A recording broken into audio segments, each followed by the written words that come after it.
કાલે લગભગ 2:30 વાગ્યાની આસપાસ હું સુરત પહોંચ્યો. સ્ટેશનમાંથી જ્યારે બહાર નીકળતો હતો ત્યારે મારી નજર સામેના પ્લેટફોર્મ પર ઊભેલી ટ્રેન ઉપર પડી. ટ્રેનનું નામ હતું અવધ એક્સપ્રેસ.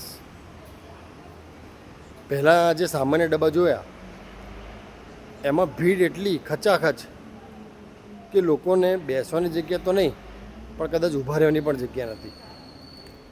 જેમ જેમ હું બહારની બાજુ નીકળતો હતો એમ મારી નજર પેલા એસીવાળા કોચ ઉપર ગઈ. બધા નિરાંતે શાંતિથી એમાં બેઠેલા અને ઘણાક તો મસ્ત આરામ કરી રહ્યા હતા. ટ્રેન એક જ છે, ઘણા બધાનો સફર પણ કદાચ એક જ હશે, પણ કદાચ પરિસ્થિતિ બધાની અલગ અલગ હતી. જીવનમાં પણ કંઈક આવું જ હોય છે.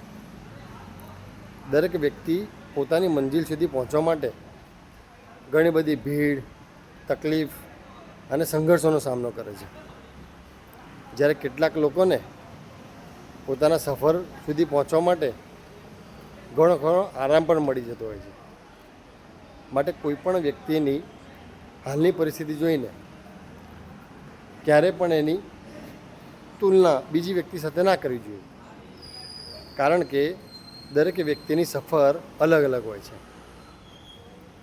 દરેક વ્યક્તિ પોતાની મંજિલ સુધી તો પહોંચે જ છે, પણ મહત્ત્વની વાત એ છે કે પોતાની એ સફરને કેટલી આનંદથી માણી રહે છે. આજનો આપણો દિવસ શુભ રહે.